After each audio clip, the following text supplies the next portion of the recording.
really need art school to become a professional artist? Does a big following actually matter? And how do you find your creative niche or your first client? I'm Fei, artist and founder of Winged Canvas, and I hosted a live Q&A with our art nerd community. Here are the top insights that might change your career path. First question, do you think it's necessary to go to an art college, even if you are a very disciplined person who can teach themselves how to improve? The whole university model is changing, and it's changing really quickly.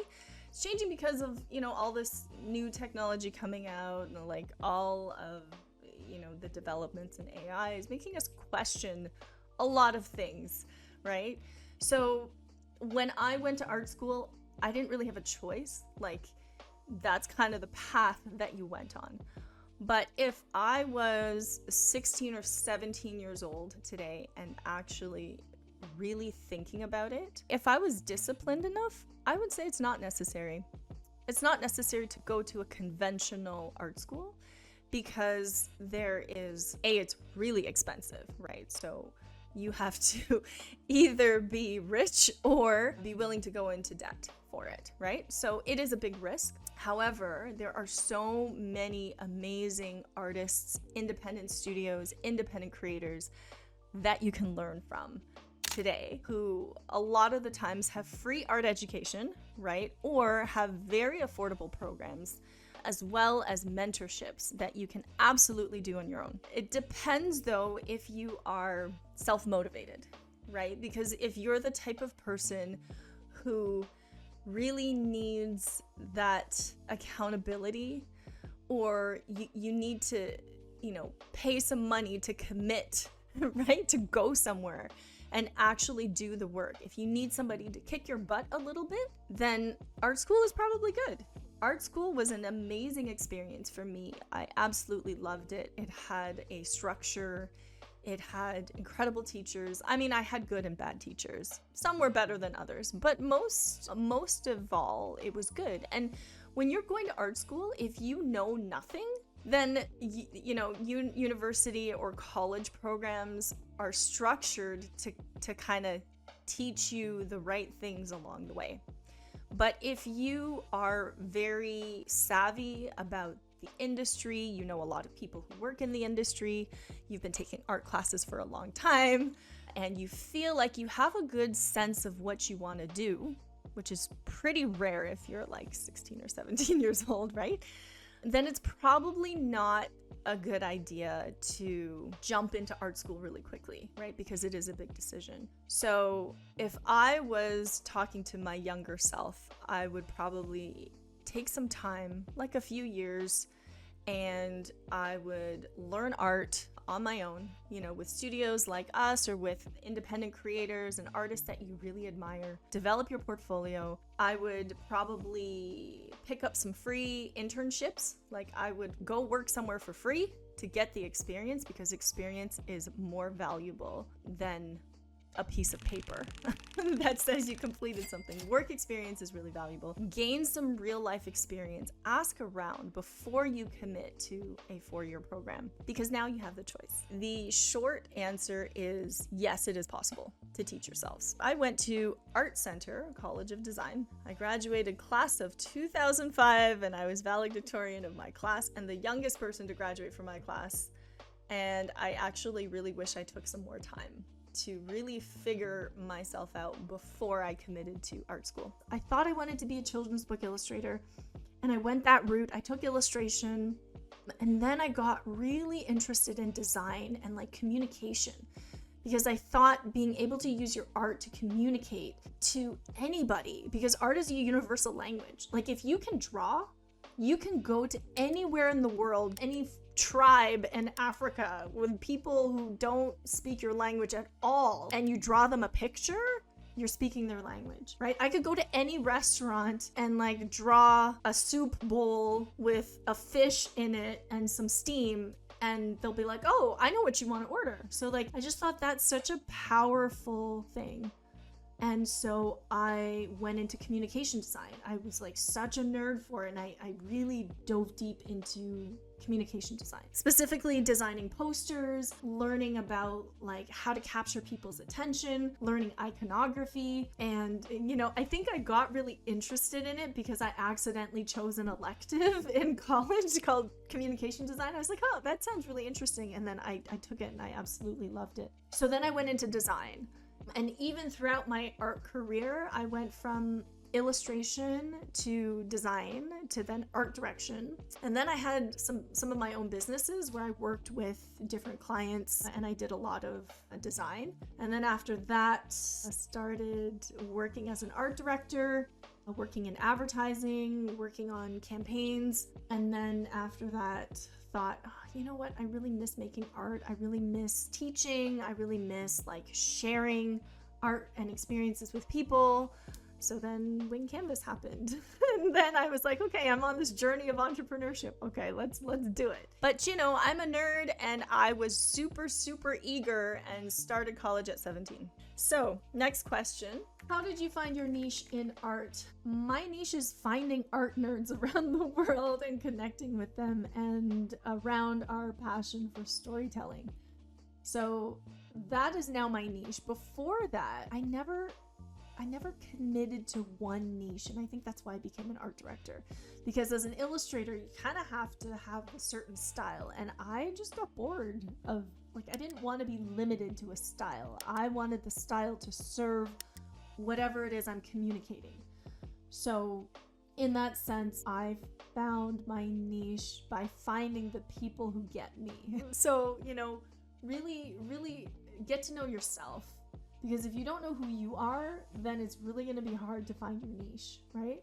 You have to really spend some time alone, unplug from stuff, listen to yourself, just stop consuming other people's stuff and think about who you are, what you really like, and then start there. I don't think enough people have clarity on who they are, and you really need to know that in order to find your niche. If you want to find your best clients, you can grab my free guide and worksheet to finding your creative niche. I'll link it below. How important is it to build a following online? The question should be, where are you in your art? If you put your art online and you're just like, I don't really like my art, or I don't feel like I'm good enough, or I don't really want to be posting this. If you have feelings like that, forget about social media. I know everybody's on it and everybody's spending so much time on social media, but is it really productive? Is it going to make you a better artist? No, it's not. It's probably going to take up a lot of the time that you could be spending making art,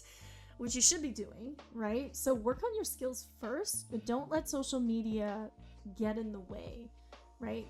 There's no race, and it's a race to really take up all of your time and energy. So personally, I don't even do social media. I'll do it if I have a gallery show and I need to promote myself, and I'm like, oh, okay, fine, I'll make this one Instagram post. But I stopped posting to Instagram for 2.5 years, and I still sell paintings. I still get the same amount of commissions. I am still really busy. People still ask me to do stuff. People think oh, to get started, I need a social media. I need a website. I've met entrepreneurs making millions of dollars who don't even have a website, or their website is just one page. It's mind-boggling. Social media does not equal more income. Let me say that again. Having a social media presence does not equal more income. It might equal more leads, it might equal more impressions, but if you don't have a way to turn those impressions into income, then there's no point, right? So absolutely focus on improving your art first. Always skills before network. I would say skills first, absolutely. What would you recommend for someone to do to get more experience and new gallery opportunities? So back before the pandemic, when Winged Canvas was an actual physical studio, I curated a lot of shows, and during these shows, I met so many amazing local artists. And I would definitely say that if you are an up-and-coming artist and you're just kind of like breaking into the industry, maybe you have a body of work that you're ready to exhibit, right? Let's say like you're ready to put on your first gallery show, or maybe you're not even ready, but you want to try it. Start local, because people want to buy art from people. They don't want to buy art from websites unless they cannot reach that person. Like if I had to buy artwork online, it would be like probably a print from a really famous artist that I wouldn't even be able to meet, right?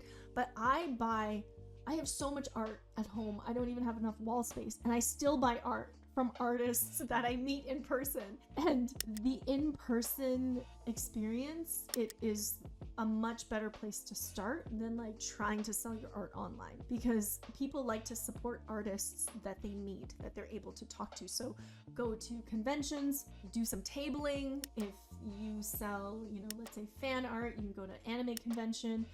A lot of schools will put on like little shows as well. So go to those, talk to the artists. Like if you're in school, you can sign up for those.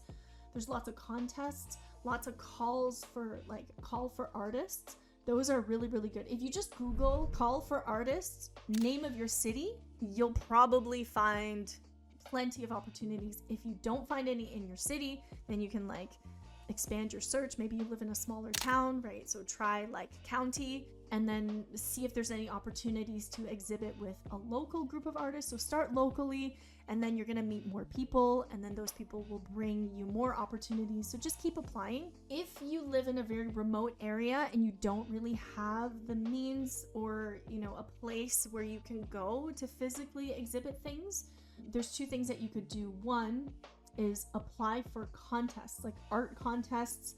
If you're an illustrator, you can apply for American Illustration. It's an annual that gets published, so you can put your artwork out there, and that annual gets distributed to all the art directors in America, across America, right? A lot of magazines have submissions too, so that would be a really good place to start. Galleries, you just have to like send a message to the gallery, send them a few pieces. Don't send them all of your artwork, different styles. Just send them like 2 or 3 examples of artwork in the same style and say like, hey, what do you think? And keep bugging the curators, because sometimes people get busy and they don't answer their emails, so keep bugging them. I know entrepreneurship is not for me, but I'm finding it hard to get a remote art job. Everyone wants someone with 3 years experience and a master's degree in the exact right field for an entry-level position. Here's the thing, if you apply to 3 jobs, it's mostly luck and timing. If you apply to 100 jobs, suddenly you have a percentage. Okay, so if you apply to 100 jobs, say you do 10 a day for 10 days. Okay, when you break it down like that, it's not that bad. If you apply to 100 jobs and then you realize that 10 of them require 3 years of experience and a master's degree, then that's 10%. This is really not a lot. So I'm gonna ask you, how many jobs did you actually apply to?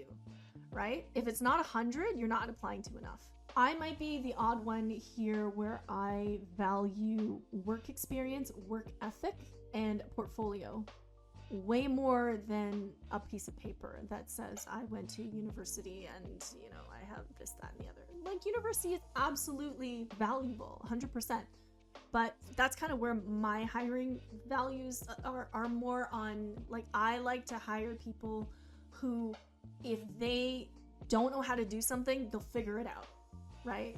They're not too timid or too shy to ask for help or wait and sit on their hands until they're told exactly what to do. Like, I like people who just will do it and figure it out and talk, keep an open communication.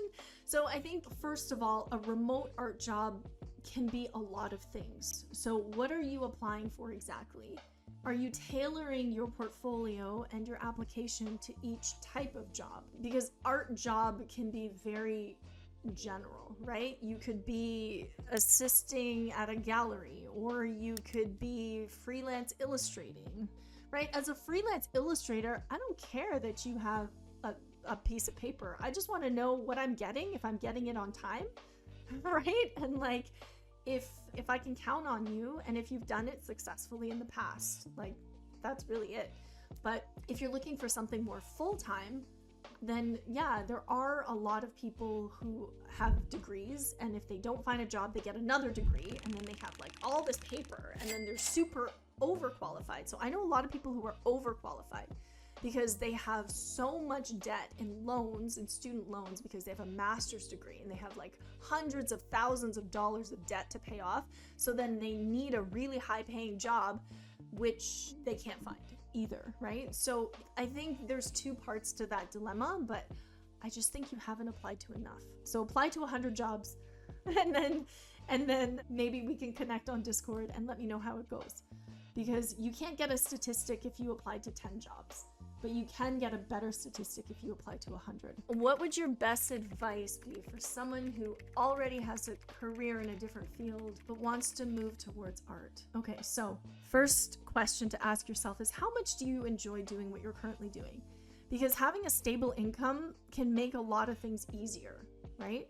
So if you have a job doing something that you don't hate, because like lots of people hate their job. So if you hate your job, then that's one thing. But like if your job is okay, it's putting food on the table, it allows you to, pay for art classes or do the things that you enjoy, then keep your job and take some classes, because like you have the means to do so, right? Do it as a hobby, put time and effort into it, and then start to build it up on the side. Like do it on the side and then slowly transition, because you can, start transitioning out of your career. But there's always that risk of, did I do this too early? Like how soon should I make that transition? Should I go all in? It really depends on your comfort level, your risk tolerance, right? Probably your age, your risk tolerance. Like if you're young, you're probably willing to take more risks. If you're older, then you probably need or value financial stability more. So it really depends. As an entrepreneur, I have very high risk tolerance. So I went all in on it, but I didn't jump from one industry into another. I just jumped from a related industry into business, which is completely different because anyway, I'm not going to get into it. It's completely different, but I went all in, and it was painful. I'm not going to lie. It was not easy. And I kind of wish that I did transition a little less aggressively. You can join our Discord for more free resources and a supportive community of art nerds to help you on your journey.